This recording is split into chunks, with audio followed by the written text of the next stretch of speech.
Welcome to NTD Newsroom. I'm Fiona G. A phone call of more than 2 hours. President Donald Trump gives an update on Truth Social about his conversation with Russian President Vladimir Putin about the ceasefire negotiations in the Russia-Ukraine war. What's the treatment for stage 4 prostate cancer, and can a person fully recover from it? We have a prostate cancer specialist's comments on former President Biden's cancer diagnosis.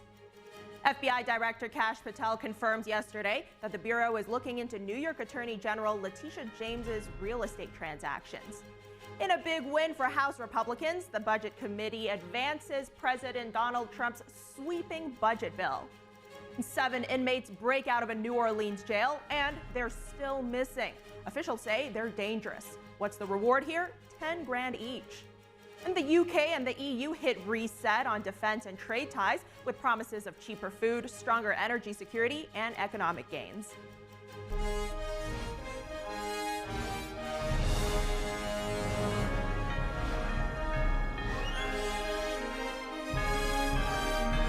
This is NTD Newsroom, live from our global headquarters in New York City. After a 2-hour-long call with Russian President Vladimir Putin, President Donald Trump says that Russia and Ukraine will immediately start negotiations towards a ceasefire. We've now got live NTD's White House correspondent Iris Tao. Iris, good afternoon. Tell us more. Good afternoon to you as well, Fiona. So this morning, President Trump had a 2-hour-long phone call with Russian President Vladimir Putin. And just now, President Trump posted on Truth Social saying that the call went, quote, very well. Specifically, in President Trump's long post about the call, he mentioned 4 main outcomes of the call. One, he says that Russia and Ukraine will, quote, immediately start negotiations toward a ceasefire and, more importantly, an end to the war. And second, he says that the specific conditions when it comes to negotiations between the two parties will be done directly and discussed directly between the two countries, as nobody else knows better than the two of them themselves. And 3, President Trump says that he wants there to be increased trade between the U.S. as well as Russia and Ukraine, between both Russia and U.S. and as well as Ukraine and the U.S. after the war is ended. President Trump says that he believes that Russia has tremendous opportunities to create massive amounts of jobs and wealth, and that Russia wants to do, quote, large-scale trade with the U.S. after the war, which he agreed. And next, he says that future negotiations could be held, could be hosted by the Vatican. He says the Vatican, represented by the Pope, has expressed interest in hosting next steps talks.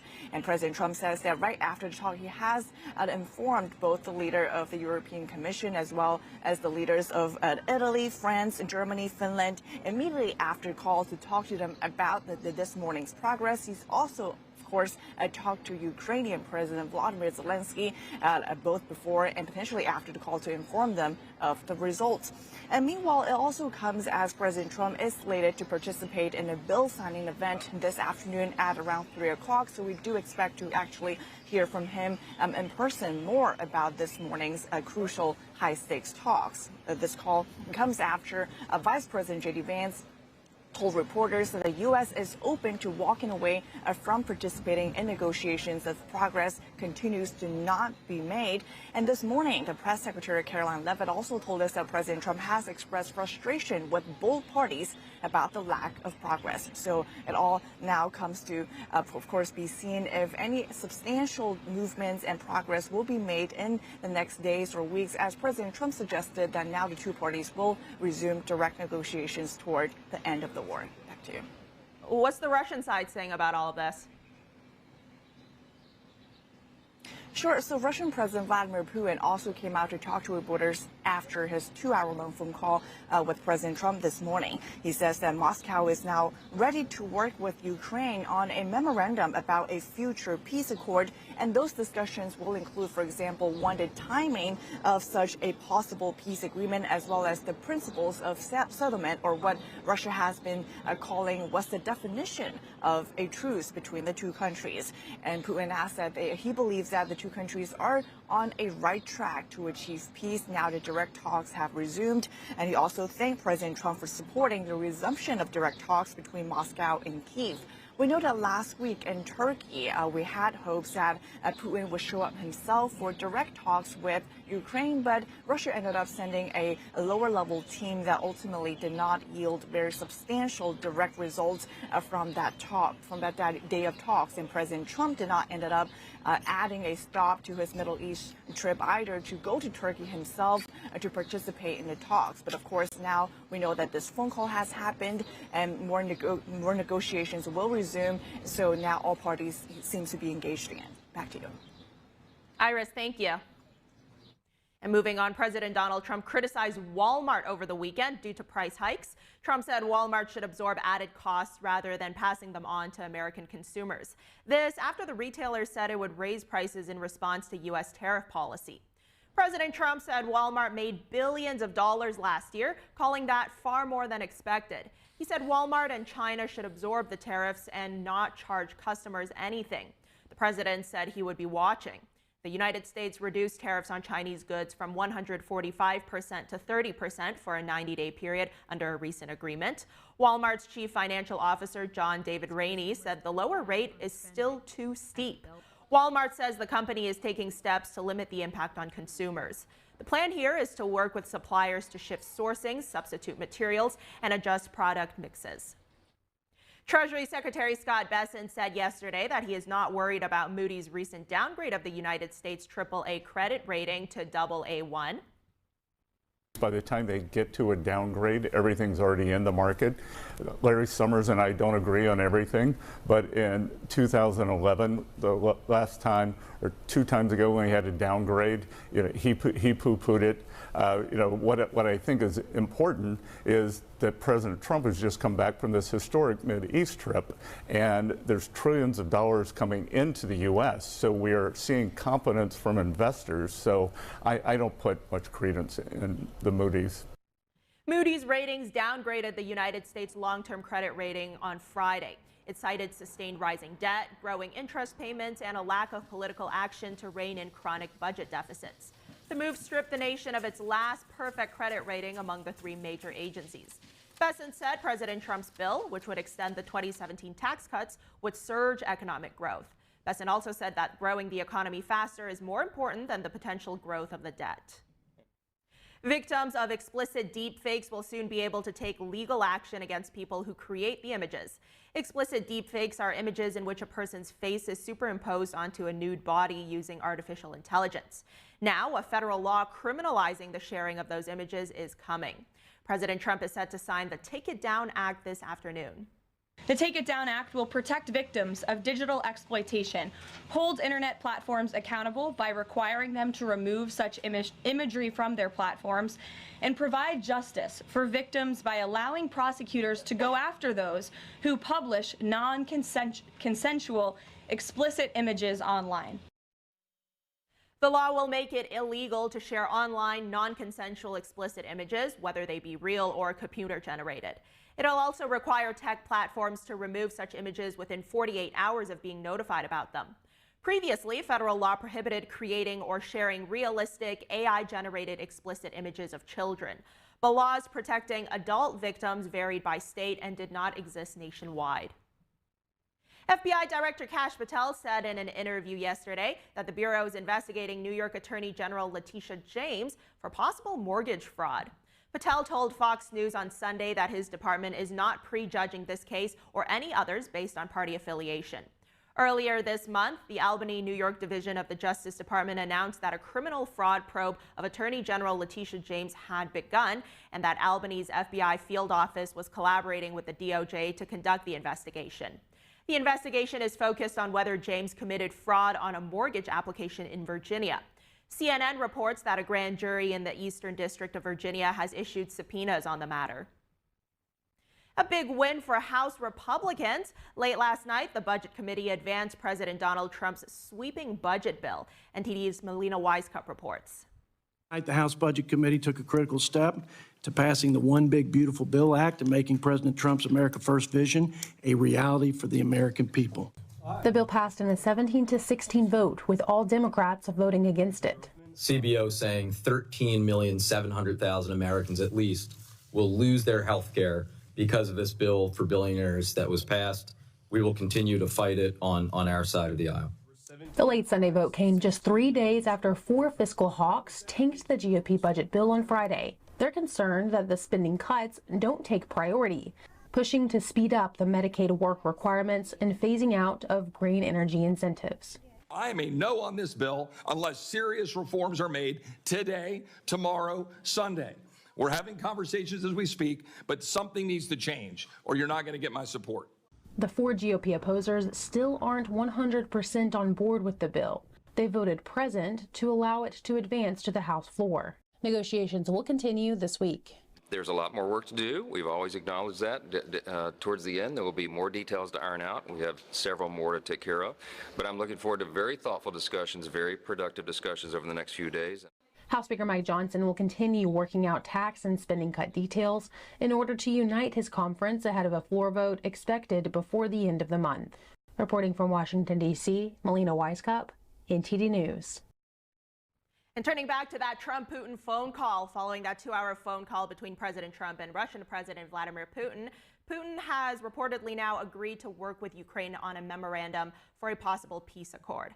For more on this, joining us now live is Gerard Filitti, a foreign affairs analyst and attorney specializing in national security law and policy and counterterrorism. Gerard, always great having you on. It's great to see you. So let's talk about this, right? We've got this 2-hour call. We hear that Putin's agreed to work with Ukraine on a memorandum for a possible peace accord. President Trump, he actually says on Truth Social that the call went very well and the tone and the spirit of the conversation was excellent. Could this be a turning point in this war? Well, anything could be a turning point in this war. Unfortunately, I think as we've seen in the last few months and indeed the last few years, is that very little has actually moved the needle towards sustaining a long-term ceasefire, let alone a peace agreement between Russia and Ukraine. Ultimately, I think President Trump will need to bring more pressure to bear on Russia, because if what we're hearing is that there will be a memorandum that's written, a memorandum is not peace, a memorandum is not a ceasefire. Negotiations are continuing as they have for a while, but even though the call was positive from all reports, we're still not that much closer to an end of hostilities. What kind of pressure could Trump put on them now? The biggest pressure that he could put on are renewed economic sanctions. This is something that Europe has pushed for. They had a deadline last week, which went and passed without Russia modifying its position. Europe wants to impose more sanctions. The United States could impose more sanctions. Sanctions are and have for the last few years created a stranglehold on the Russian economy. So that's a very real means to bring Putin to the table as a meaningful partner in peace and not just someone who gives messages that he's willing to sit down. Okay, so Gerard, as these talks are continuing, as you're saying there, is there any term you can think of right now that both sides could agree to?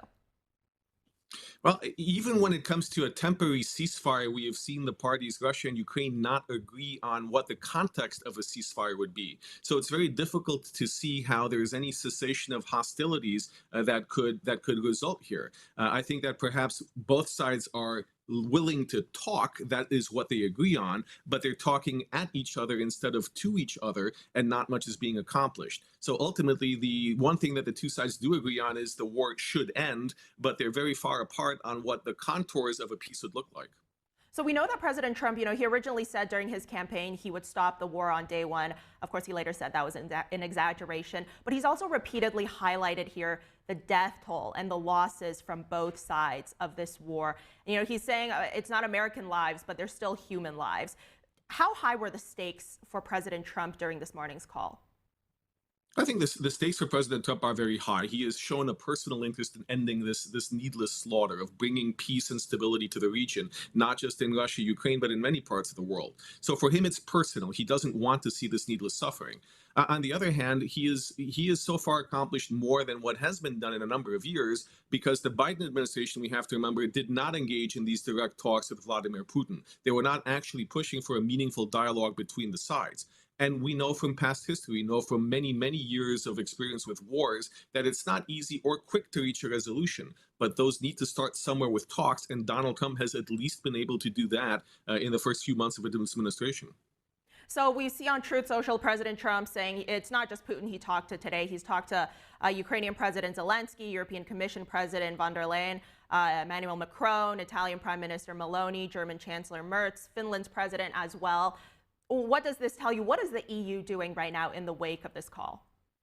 The EU has been supportive of Ukraine and has been providing them with weapons and money to continue fighting for their survival. I think that what this call shows is that Donald Trump is communicating with our allies, which are also Ukraine's allies, in a way towards moving things forward effectively. Now, I don't expect Europe to cut any support for Ukraine. If anything, we may see it increase as a way to pressure Russia into backing down. We may even see the Trump administration authorizing more weapons transfers and more funding for Ukraine through back channels or by subsidizing European countries doing so in order to put that pressure on Russia. What's interesting also to note is that Donald Trump himself suggested that the Pope might have a role in facilitating ceasefire discussions, and that is something certainly that is worth pursuing.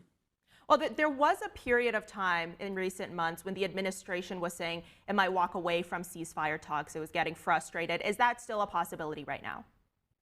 It is. The frustration is that if Vladimir Putin does not want to show any willingness to make any concessions, remember, you can't have a ceasefire of peace where one party gets everything it wants and the other party loses everything. So unless Vladimir Putin is willing to give some concessions, it's very possible for Donald Trump to walk away and say, we'll just let things continue. We'll just let this war go on endlessly and lead to more casualties, put the pressure on Putin, put the pressure on the Russian people to stop supporting this war. So it's very possible for Trump to walk away, but that's also a negotiation strategy. We have to remember that Trump is using all the tools at his disposal to bring this crisis to an end.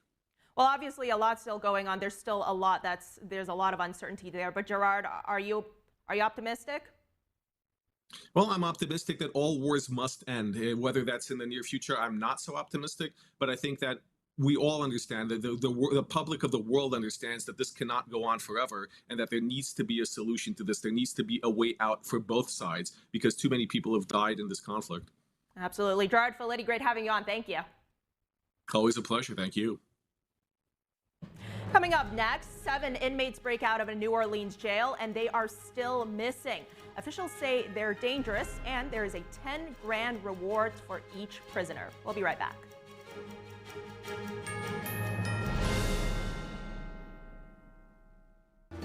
Kids love it. Parents trust it. Obviously. Explore GJW Plus Kids Series and Ganjiong campus courses led by expert educators. This is spectacular. Children will learn values like respect, responsibility, and knowledge in language, science, and more. Wow. All while having fun. Perfect. Subscribe today at GJW Plus Kids, where learning meets fun. Amazing grace, how sweet the sound that saved a wretch like me. I once was lost, but now I'm found. Was blind, but now I see. They're just young people, hungry, homeless, and vulnerable. Abused youth often feel safer on the street. Now, more than ever, that's the most dangerous place of all. Covenant House is helping young adults facing homelessness. We're providing safe shelter to thousands, but the need is overwhelming, and no young person is ever turned away. Please call or go online now with your gift of $19 a month to help a young person. You'll provide safe shelter, hot meals, and medical care. Your gift will show them they're loved. Homeless young people are afraid and alone with nowhere else to turn. You want to know that there's somewhere you can go that's safe. So the Covenant House did that for us. Please call now with your gift of $19 a month. We'll send you this blanket as a reminder of the comfort your gift provides a young person tonight. Please don't wait. Your gift is the lifeline a young person needs now. Call the number on your screen or go online to safeplacetosleep.org. Thank you for saving precious lives.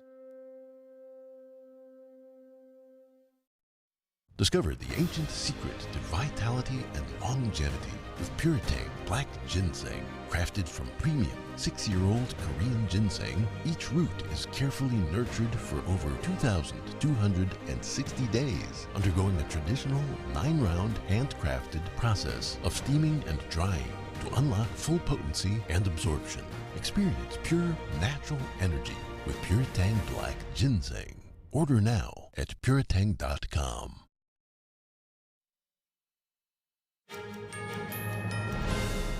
Welcome back. Former President Joe Biden has been diagnosed with an aggressive form of cancer.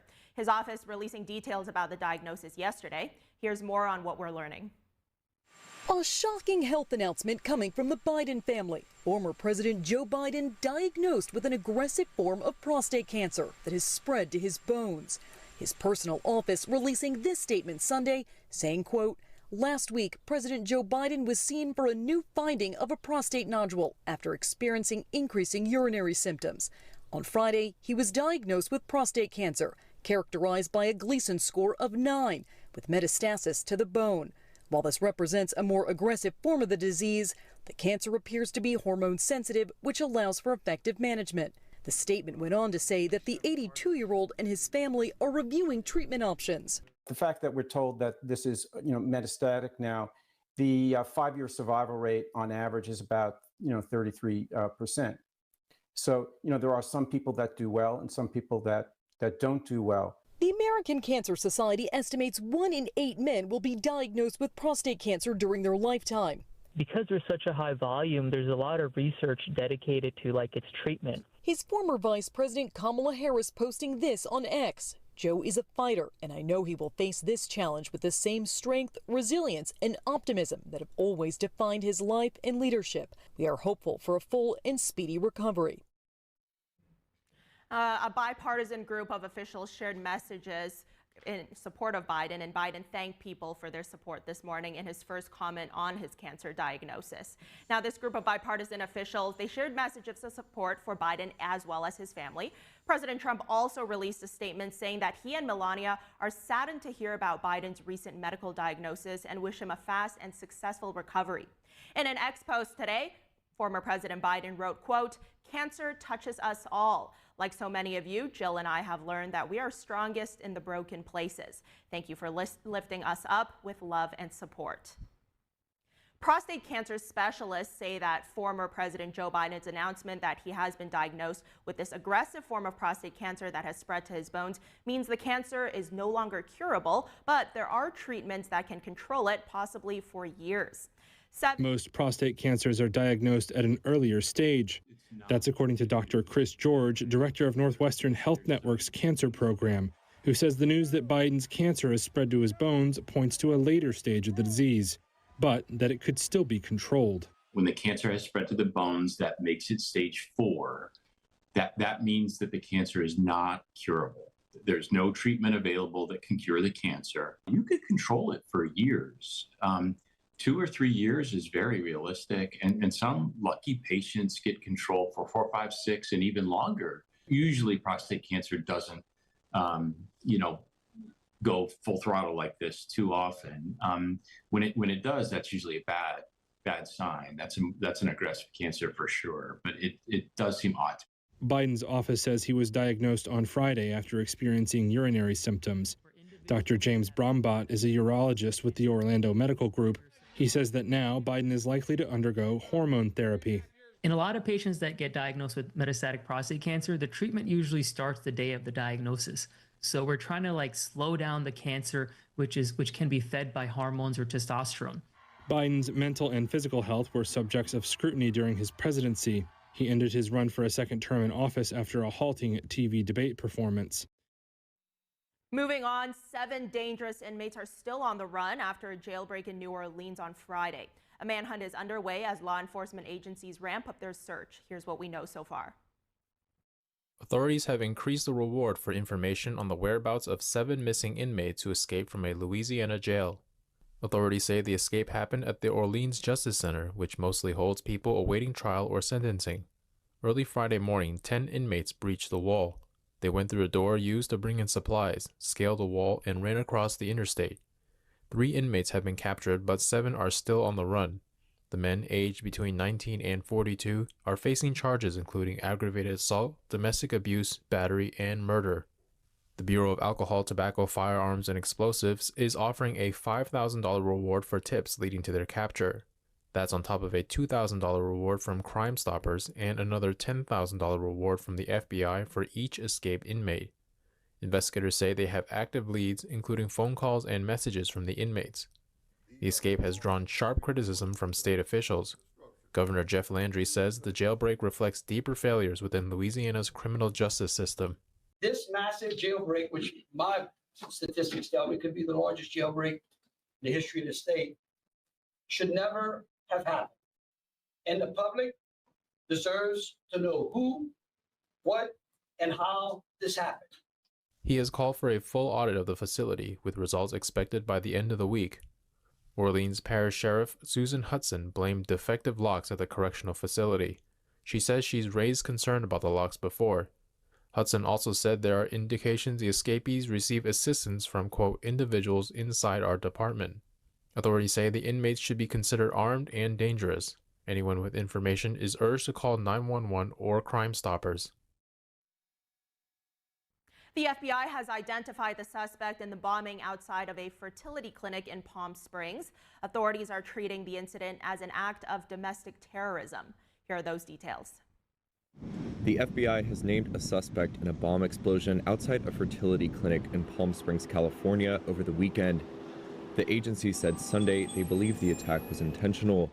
Here's Assistant Director at the FBI's Los Angeles field office, Akil Davis. We are fairly confident that that subject is Guy Edward Bartkiss, a 25-year-old from, again, Palm Springs, from, again, 29 Palms.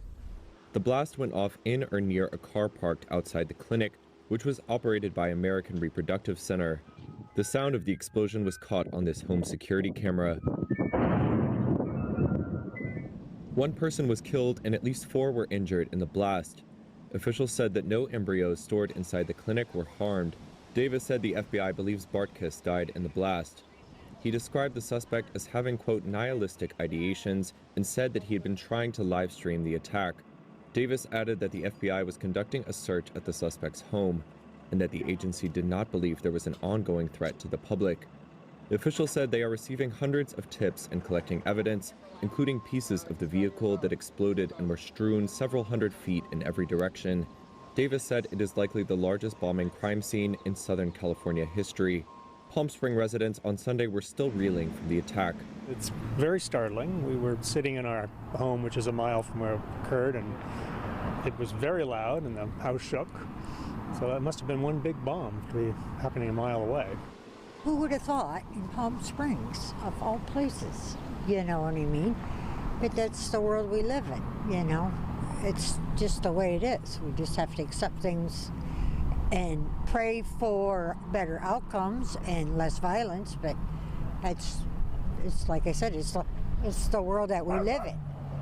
Bartkiss was not known to the FBI prior to the incident.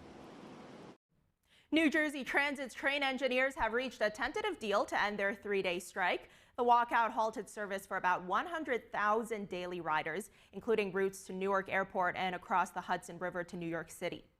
I am delighted to report that NJ Transit and the Brotherhood of Locomotive Engineers and Trainmen, BLET, have reached a tentative agreement.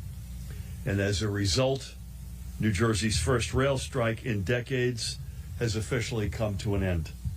The deal itself reflects a series of concessions that came together by way of a work rule that will eventually end up paying for this fair wage that the unions have asked for. And I am so pleased that the union said its members would return to work tomorrow when trains would resume their regular schedules.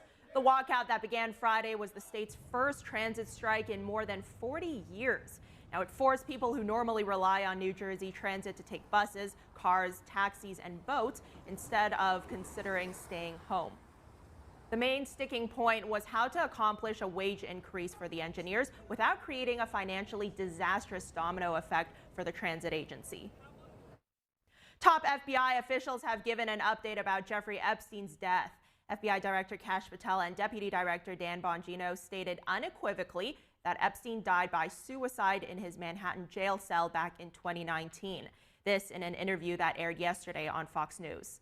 Bongino said he reviewed the entire case file and found no evidence of foul play. Patel, a former prosecutor and public defender, added that based on his experience in the federal prison system, it was clearly a suicide.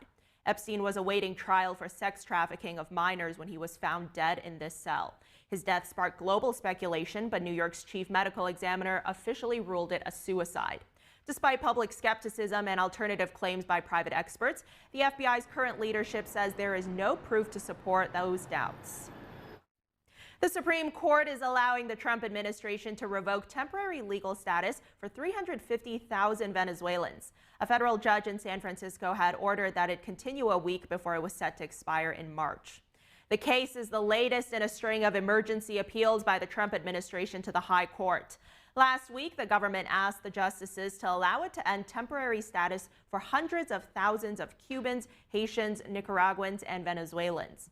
The Supreme Court has also heard arguments involving President Trump's efforts to deport suspected Venezuelan gang members under an 18th century law called the Alien Enemies Act. Temporary protected status was established as part of the Immigration Act of 1990. The program grants legal immigration status to individuals from nations impacted by armed conflict or natural disaster for up to 18 months at a time. Coming up, the UK and the EU hit reset on defense and trade ties with promises of cheaper food, stronger energy security, and economic gains. We'll be right back.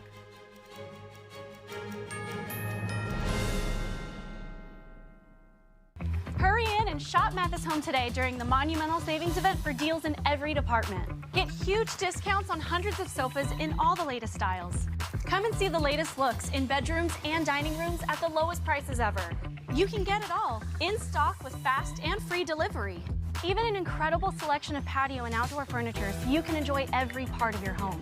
For the best service, selection, and value, don't miss out on the Monumental Savings Event at your furniture superstore, Mathis Home.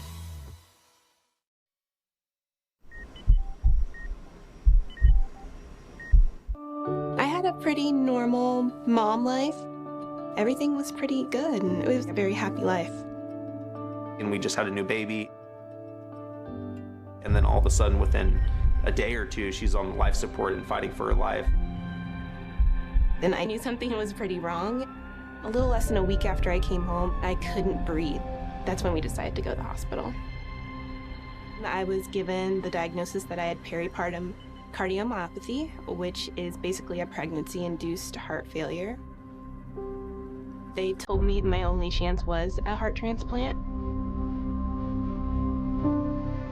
And the American Heart Association helped make that possible. Their research helped save me. This could not happen without monthly donations from friends like you. Your sustained support helps fund life-saving research that leads to medical breakthroughs, like those that gave Jen a second chance at life.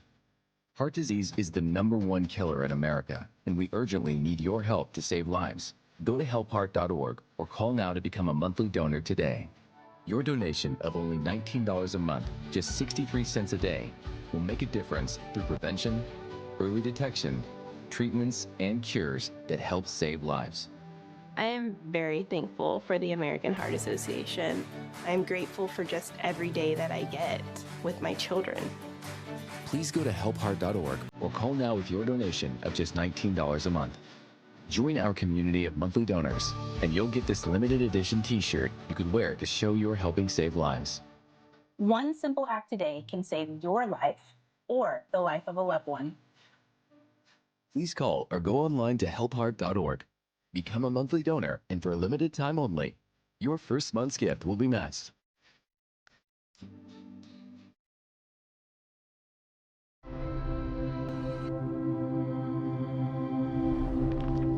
Ethan was shot in the head in his best friend's house with an unsecured gun. The father, the gun owner, he stored his 3 guns and bullets in a shoebox. That has to be the most horrific experience that a human could ever have.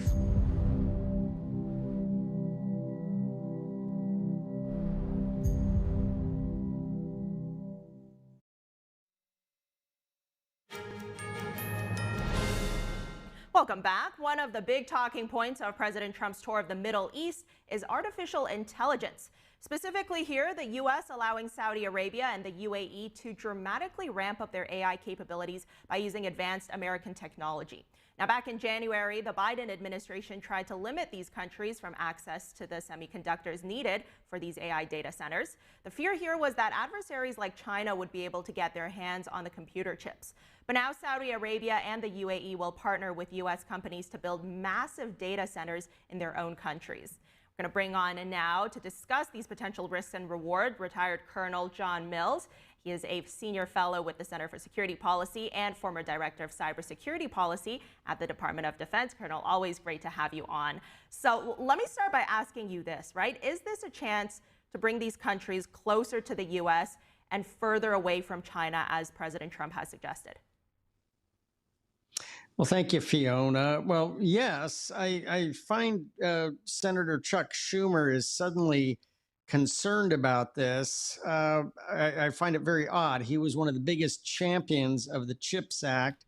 And so, I mean, if there's export control concerns, and that's always not an unreasonable issue, well, you just apply appropriate security controls to the export control environment to make sure that the chips are secure, and you have tiers of chips, different types of chips, with the best of the best being allowed only to the most trusted. But then you have tiers of capability of the different chips. So I think we want to work closely with Saudi Arabia and UAE, and I think we just need to figure out the export control regime to use in this situation. But I just find it odd, Senator Schumer's sudden cold feet on this topic. Well, to your point, Colonel, of these export controls, I mean, we know the Chinese Communist Party, it has this well-documented history of exploiting these sort of trade and investment agreements to gain influence on the world stage. It's how it pretty much carries out much of its foreign policy agenda. How big is the risk here that they could target this U.S. Middle East AI partnership? Well, I think there's reasonable concern in any of these scenarios. I think, though, we have to make our export control regime more agile and adapting, because the problem is with our export control regime is there it's very slow and plodding, and just the answer is no to everything, which in the end actually drives away foreign partners because it's just too difficult to deal with the American export control environment. This has been pointed out over and over again. Just saying no and locking the doors, eventually either the bad people figure out ways to get around the controls, and China is very good at that, or B, other partner nations just become fatigued and just lose interest in working with America. Just locking the door and saying no to everything is not a great long-term strategy. It's a very bad long-term strategy. Well, then what would this flexibility that you're talking about look like in practice? Well, we always have to have tiers of offerings. In older days, for military exports, we used to have different levels of offerings of aircraft, let's say. Now we have the F-35. That's it.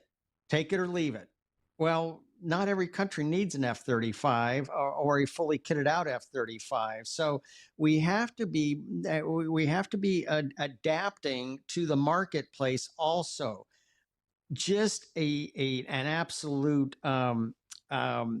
moat-like behavior on export control just eventually drives partners away.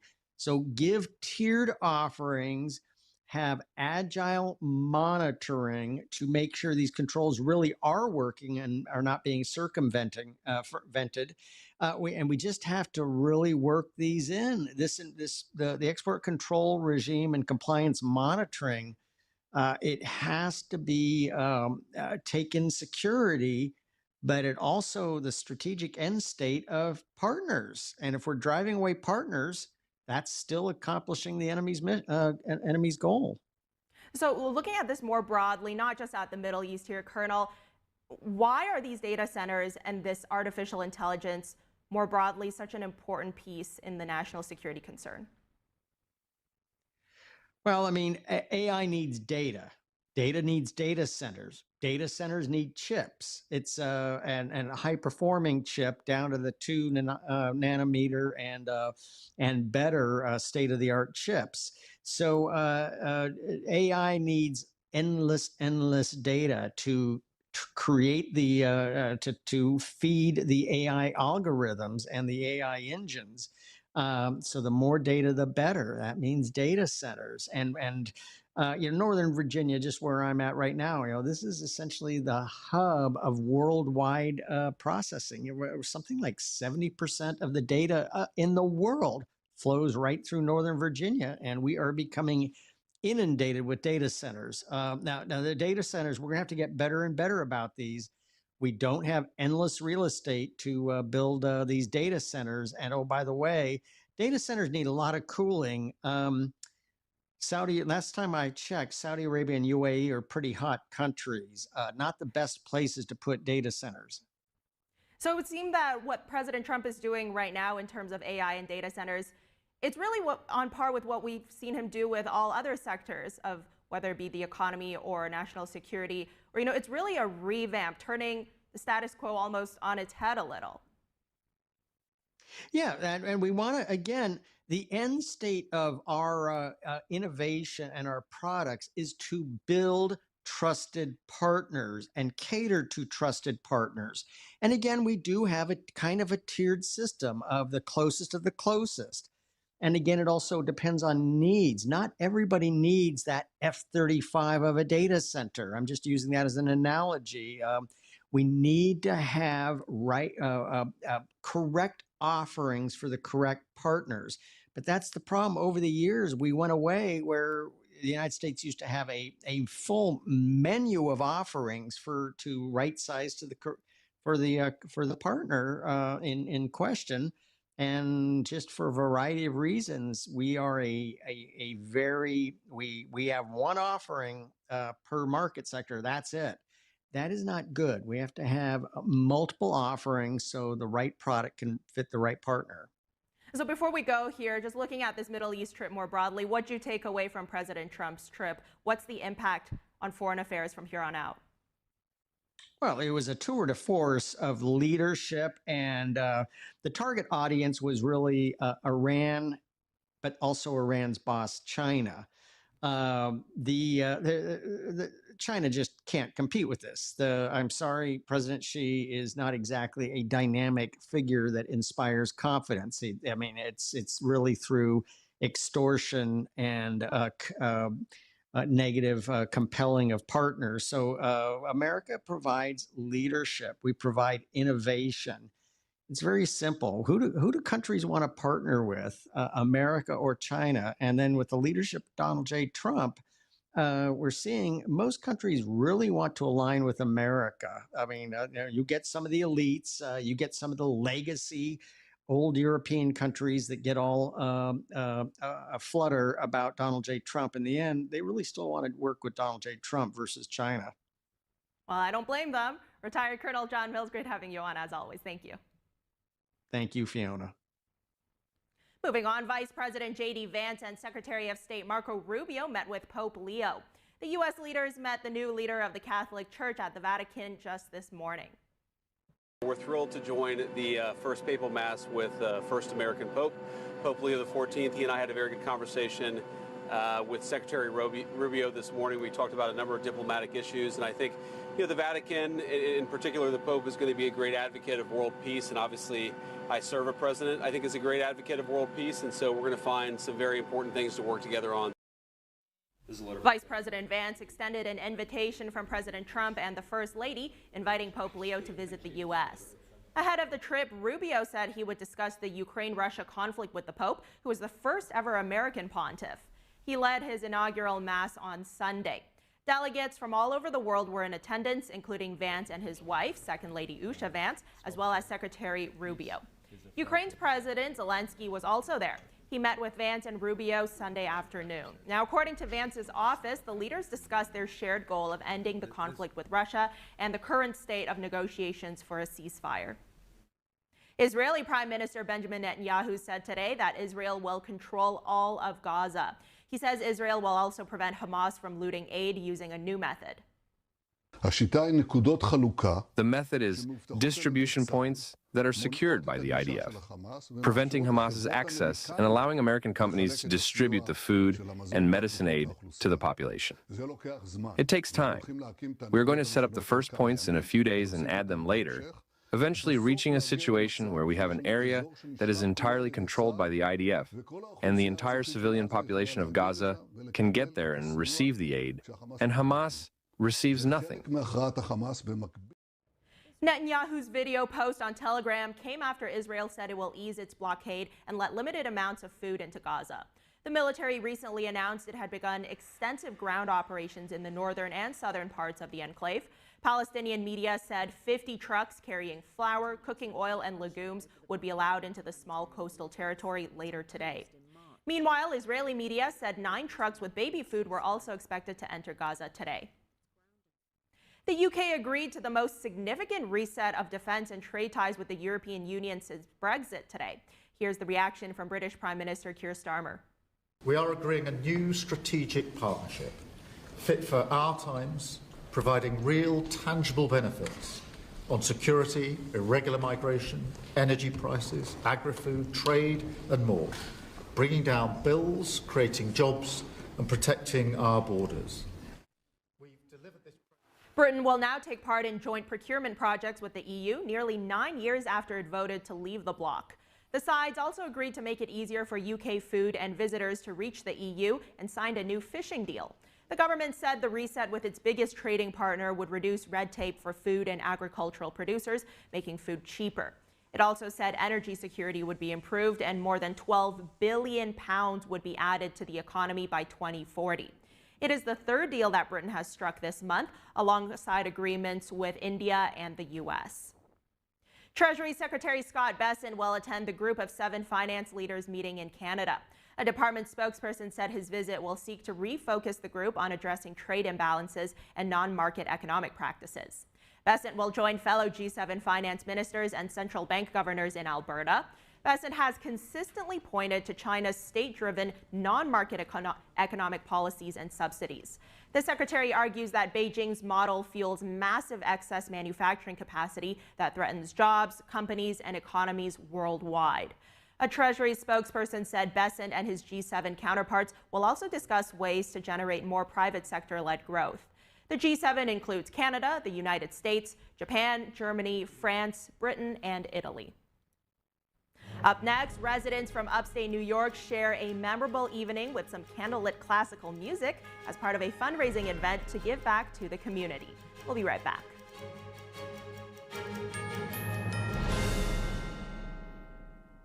Supermodel Cindy Crawford doesn't just walk the red carpet, she rocks it.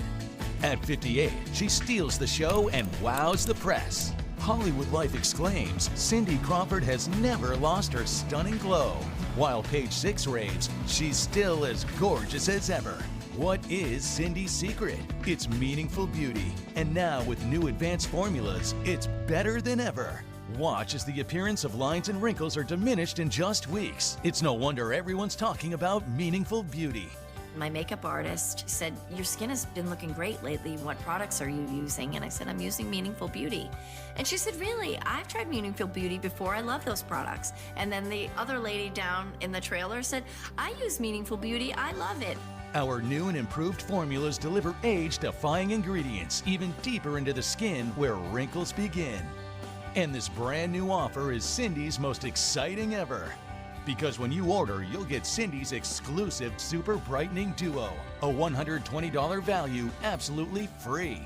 First, you'll get 60 of our Revive and Brighten eye masks, the celebrity secret that visibly smooths, awakens, and restores the area around your eyes. Next, discover the power of our Vitamin C Biphase Brightening Oil for an immediate boost of glamour and glow.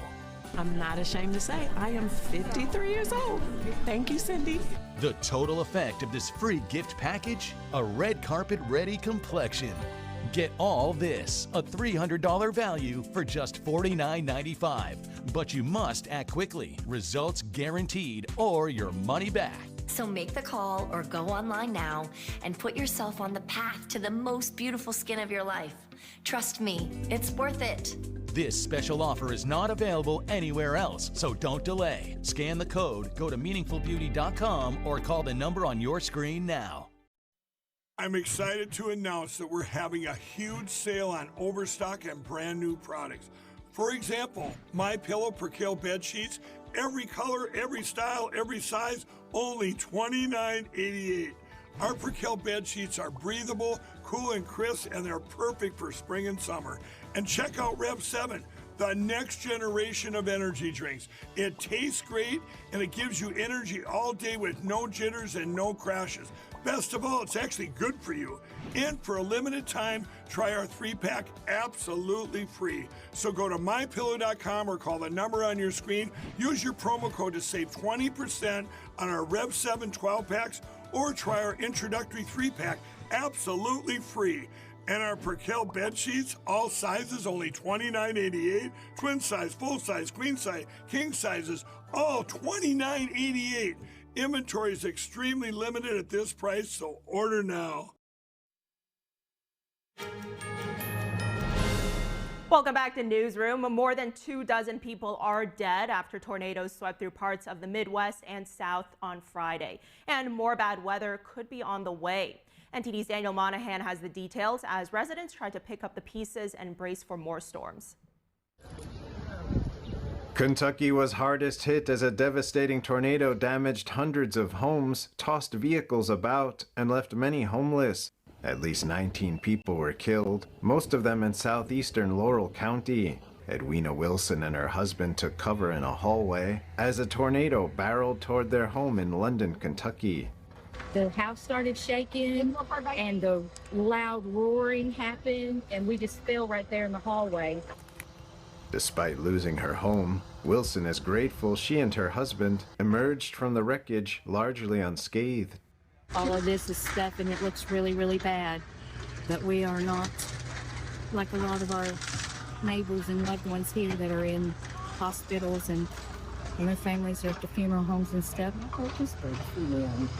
Ryan Van Nostrand huddled with his brother's dogs in a closet as a tornado roared overhead. I'd never really felt that kind of power from, you know, just nature. And so I was in there, I was just kind of thinking, you know, it's either going to take me or, you know, it's all going to be all right. In St. Louis, 5 people died and 38 were injured as the storm system swept through on Friday. More than 5,000 homes in the city were affected. This resident's 3-story home was flattened. I saw our life work. I saw our retirement. The roof of Judy Simmons' home in St. Louis was ripped off. Nobody was injured. That's the main thing.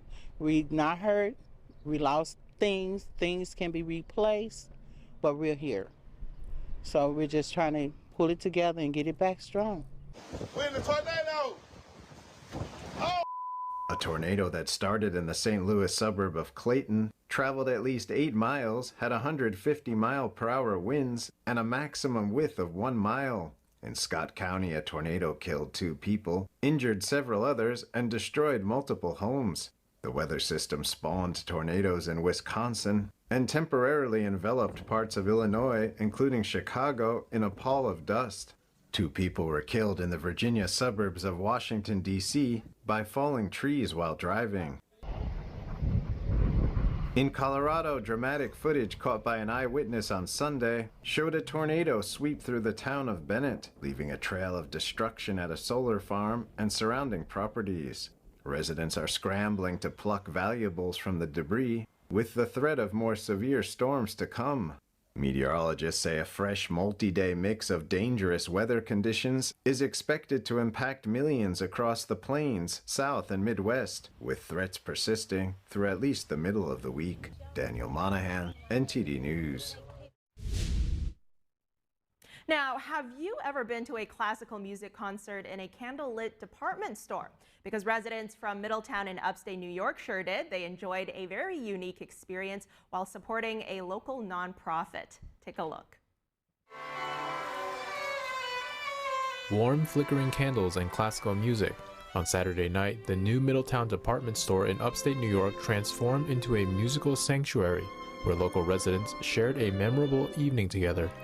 A group of talented young musicians performed a selection of well-known classical pieces, including an adapted version of Bach's Ave Maria, Beethoven's Violin Sonata No. 5, Spring, and Mozart's Ein kleine Nacht music. It's a performance for the community. It's good that everybody's out here. It's a good turnout.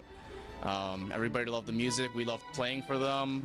And yeah, it was all around just really positive. These events are coming up more and more around here, and with such a beautiful place like this, yeah, it just felt like the community came together for a nice evening. I just loved it, and my daughter was playing, so I was really happy to be here, and I really loved the store. Oh, it was absolutely wonderful. Bravo to everyone that did the job tonight. You know, couldn't think of a better evening for Middletown tonight. Proceeds from the concert were donated to the local nonprofit Goshen Generosity Challenge.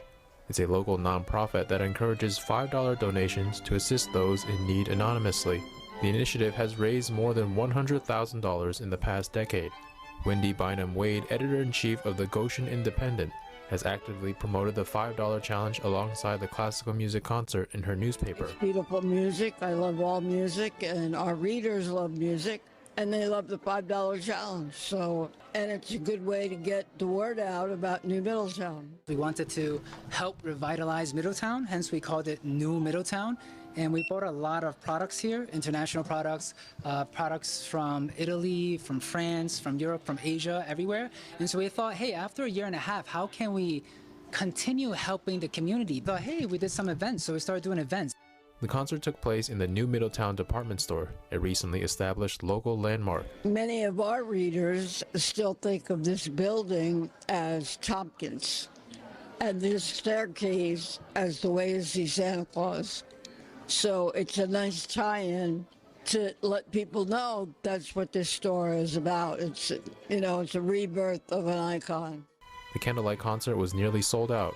Organizers promised more events in the future to continue revitalizing the community.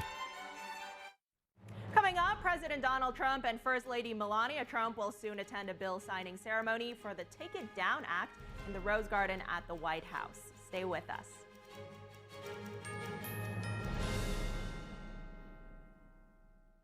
I go by Jackie. I'm 44 years old. I had 3 kids at the time and single mother. I was working 60 hours a week, still couldn't pay the bills. I'd skip meals so that they could eat. It's been hard because one thing falls into place, 10 things fall out of place. You know, I just can't do this alone and make it work. 1 in 5 children face hunger in America, and food costs are rising. But everyone needs nourishing food to thrive, and they can when we work together so our neighbors can feed their families. Call or go online right now to join Feeding America with your gift of just $19 a month, only 63 cents a day. Together, thanks to a nationwide network of food banks, dedicated volunteers, and the monthly support of people like you, we can fill plates with nutritious food for families across America. One day my mother came over to my house and said, "There's a meeting at the pantry." I said, "Okay," and I went. There were some ladies in there. They were from the food bank. They asked several questions. Some of those were about me and my story, but it helped me to open up a little bit. We're getting closer to the day when no one in America faces hunger, but we can't do it without you. Call or go online now. Visit helpfeedingamerica.org and give $19 a month, just 63 cents a day. 98% of donations go directly to help millions of people facing hunger, from coast to coast and in your own community. And when you give by credit card, we'll send you this exclusive canvas grocery bag to show you are a part of a movement of supporters working together to help end hunger. I have people that I can trust. I have hope. Please call now or make your monthly donation at helpfeedingamerica.org, and your gift can double in impact. My dad was a farmer, and when I saw him on a horse, the guy was bigger than life. One of the things that he had a hard time doing was showing the emotion. Maybe it was because the way he was raised, or believing that men provide and they don't struggle. But we all struggle. I want to show emotion to my kids I want them to know when I'm happy, I want them to know when I'm sad, and I want them to see me working through things. The biggest reward I get from being a dad is watching my kids accomplish a goal, watching them light up. Nothing brings a bigger smile to my face. So I make my kids a priority. Whether it's hitting a baseball, a dance rehearsal, you name it, I'm there.